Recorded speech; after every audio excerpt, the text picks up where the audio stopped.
మిత్రులారా, తెలంగాణ ఉద్యమం జరుగుతున్నప్పుడు ఒక మామూరు పల్లెటూరులో పుట్టిన పశువుల కాపరి తెలంగాణ ఉద్యమం తాపత్రయం ఏదైతుందో ఆ పసిపిల్లగాన్ని తెలంగాణ ఉద్యమం వైపు నడిపించింది, పాటల వైపు నడిపించింది. తెలంగాణ గీతమై ఉస్మానియా యూనివర్సిటీ నుంచి యావత్ తెలంగాణ ప్రజల్ని ప్రభావితం చేసిన గొప్ప కవి అందశ్రీ గారు. జయ జయ హే తెలంగాణ ఊరువాడ మారుమోగింది ఆ రోజుల్లో.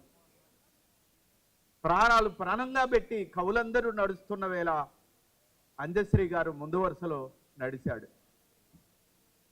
తదనంతరం అనేక సామాజిక గీతాలు రాశాడు. మాయమైపోతున్న సమాజం ఎడల బాధ్యత, మనిషి అంతరించిపోతున్నప్పుడు ఆయన పడ్డ తపన మర్చిపోలేనిది.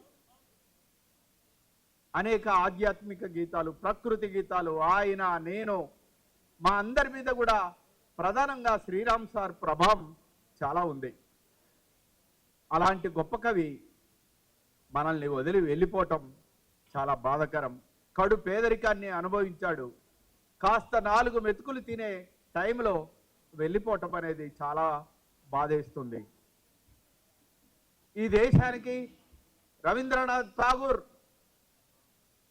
జనగణమన అధినాయక గీతాన్ని అందించాడు. బిపిన్ చక్రవర్తి, ముఖర్జీ లాంటి వాళ్ళు వందే మాతర గీతాన్ని ఇచ్చిపోయారు.